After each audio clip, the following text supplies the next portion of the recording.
Okay, so how I'm going to proceed forwards is I have a measurement, and I'm trying to keep it at a ratio of a 1 part to 1 part to 2 parts. I have 1 part the measurement of the cup and the paint, and another part of Floetrol, which is right here, and then I will thin it with water just to get it to a pourable state. So let me just open my Floetrol. Okay, so now I've spent some time mixing the Floetrol in with the paint. It's a pretty smooth mixture, but the paint is clumpy. So the paint that was mixed up the other day is pretty thin. As you can see, it's pouring out really nicely. So this is where our straws come into action. And what I'll do is I stick it in the water, I fill it up with water, and I put a few drops in at a time. And you don't want to put in too much. You want to put in just enough to thin it out until it comes out. See, it's still a little too clumpy. So we're going to do a little bit more. You don't want it too thin either.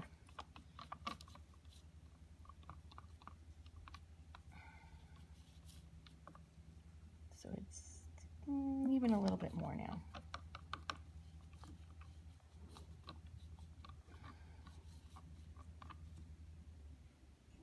I'm going to add a little more water. And this is where you would want to put in just like drops at a time. Like not too much, because it wouldn't take long before you might really completely it'd be overwatered. You'd have to start adding extra parts to thicken it up again. Okay, so a little bit more. But I'm just gonna pick up like a little bit here. Put it right in. I'm gonna add drops and drops and drops at a time. A little bit more.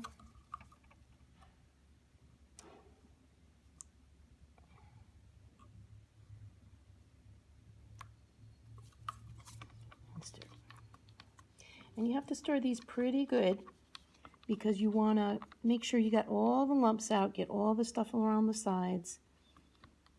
And that's much better. I'm still going to put some more water in there though. It feels a little thick.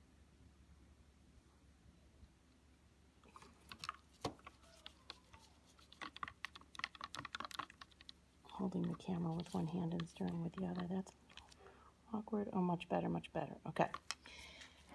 So I'm going to do this with each one of these, and then we'll come back and I'll show you the consistency so you can see where we need to be. Okay, so all of these are very thin, and now I'm going to just be adding some, I'm going to do a silicone spray.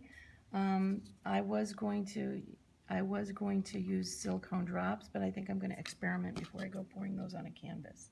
So you can see that these are pretty thin now. They're really nice and thin. I mixed them up pretty nicely.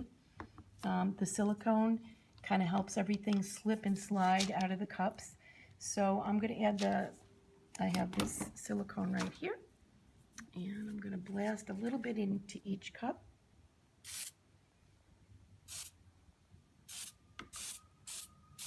And then all I need to do is just mix it a little bit, not too much. You don't want it too mixy. You can even store it with the silicone in it. I've done it many times.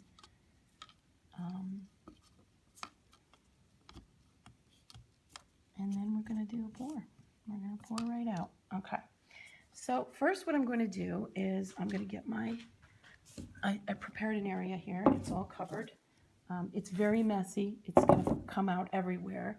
So we kind of want to see how that's all set up. I take a garbage bag and I open it up so I have a big area to cover. Plus I'm of course covered on the floor. I'm covered everywhere. It's really messy stuff. So I'm going to now set up the camera on a tripod so you can watch each pour.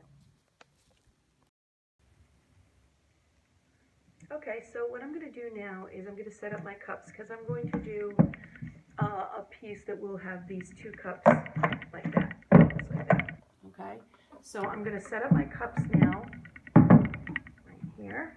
I'm going to get all my paints over here. So I'm going to pour 2 separate cups, but I'm going to do them pretty much at the same time. Now what I want to do is get my cups going here. I'm going to get my acrylic spray right here. And now what I'm going to do is start to pour. Now what you have to realize is when you flip the cup over, what's on the bottom will be on the top. So the first thing we want to really pour in a lot of is white. So, and I'm going to try and do the same on both sides. So white and the lighter color. So here's one, a little bit here, a little bit here. I'm going to pour on,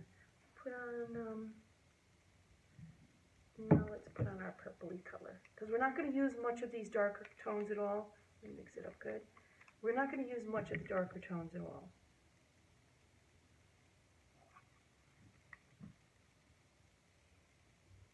I want it to be really like light with the reds and those reds coming through. Okay, here we go.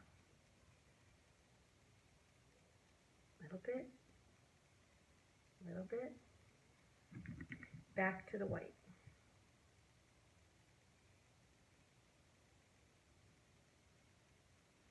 A little bit of the pink. The reason I'm using these colors is for a reason. The color palette that I'm working with. And now this beautiful turquoise blue. It's really pretty. It looks really pretty when poured. But again, if you do too many darks, you really, it gets pretty overwhelming. So honestly, a lot of this is experimenting with color palettes and color theories and what kind of colors you like, what kind of colors you're looking to use for a reason. Maybe there's a reason you want to have certain colors in your piece. I'm experimenting with some things, so I want to see if it works out for me. And now, since this is going to be at the bottom, again, I'm going to just pour in a little of this really beautiful ruby red. It's like a very crimson-y red. I wouldn't call it blood red. I would call it crimson red. Blood red is very dark. Okay, so now our colors are over here. And I'm going to pour a little, they all have a little silicone in them, but I'm going to spray a little silicone in the cup. And I'm going to set that there for a second. Now I'm going to take this piece and I'm going to prep it with my white color. And I'm going to do it like blob here. And this has all got to run off. So remember, you're doing something to run off. It's run off. It's what's going on the side.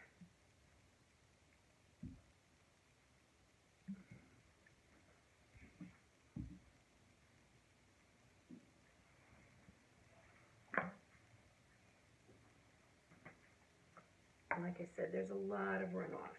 You kind of get used to it. Okay. Now I'm going to do a little bit more over here. I want to make sure I have enough medium to cover all this. Okay, good. I'm going to be touching it a lot, so don't worry. This is just the paint. This is just the base paint. And it's not white, it's like a cream color. It's just off-white, I want to say. Okay, good. That will all settle down.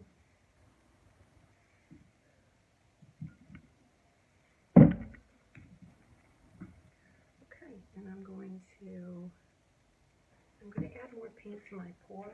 And I think I need to add a little bit more. I think it's not enough.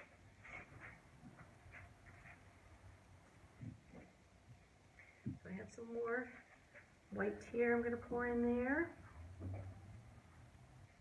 It's white with a little bit of silver in it, which I love. It's got that, it's going to put that pretty little cast in there, like a iridescent feeling.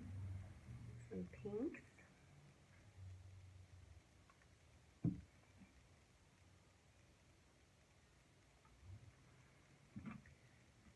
little bit of our purpley color. That beautiful, it's like a violet. Oops, don't worry, it goes away. A little bit of violet.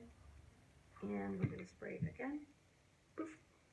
And again over here, boop, and you can almost see the cells are starting already. You can see the cells in there now already creating. So it's happening.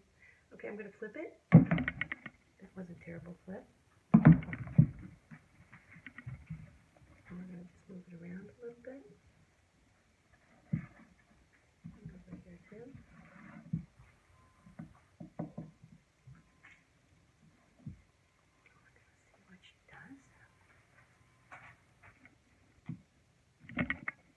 You can see these cells are beginning right here. And they're beginning down here.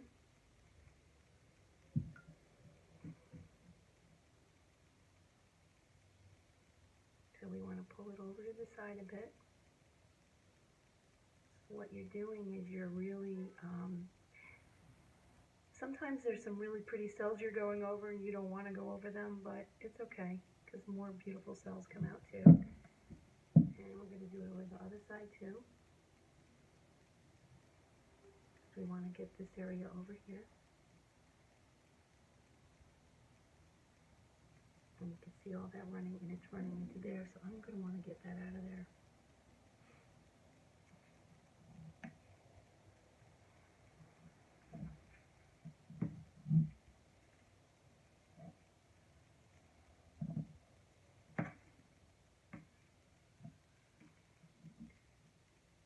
It's moving over into that spot.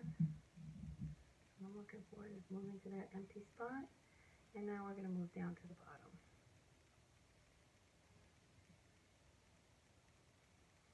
And over into this empty space. Now this is a prepared wooden panel. They're prepared for painting. So they have a sort of, it's not a slick, it's not a gloss, it's a matte base to it, so it's almost prepared to do stuff like this. And there you go. And now it's, see how it's mixing with that other paint, that cream color paint? And it just creates these beautiful little tweaky marks. We gotta fill that in right there. And now we're all filled in. And I know people who do this a lot, which I'm loving to watch that interaction.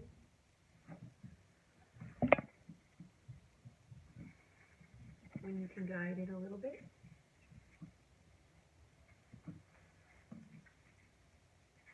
And just make sure that your sides are covered, so you can go like this along the sides and make sure that it's all covered.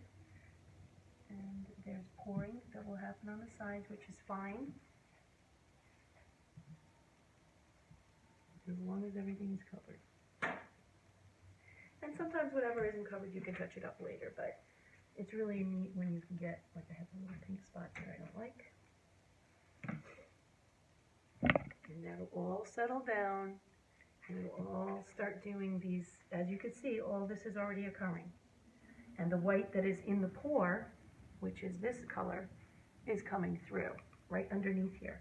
And that's an iridescent, so that's going to be a really interesting color in there. There's some absolutely stunning blues coming through over here, and like a turquoise is happening. And that's the mixture of the turquoise, of the dark blue, which is right here popping through, with the cream color, or maybe even with this pretty little pink color. This is a really feminine piece. You know, I like to do pours with some dramatic colors, but I also like to do some more delicate pieces, and I think this is really like a very pretty, delicate piece. There's a lot of things that you could do afterwards. If I wanted to, I could probably spray it with some isopropyl alcohol, and that would make a lot of things happen faster than it needs to. But the conditioner that's put into this paint is really there to maybe extend the movement of the paint, so when the bubbles come up, it allows all that to happen. It's just a chemistry thing. So let's see what happens. We're going to give it about an hour to set up, and then it should be good.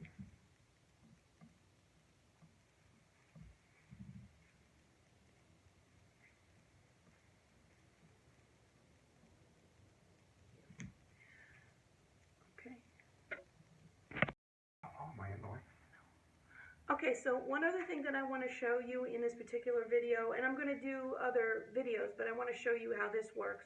this is the torching. You can also do it with a blow dryer.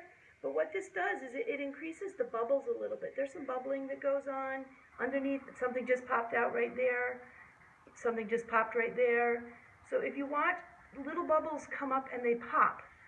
And what it encourages is the paint from underneath to come up. It's happening right here. Little blue bubbles are popping up. Don't want to do it too much because you're setting the paint and you're curing it too quickly. But you do want to do it a little bit because what it does is it pops and it sets the paint to a really nice,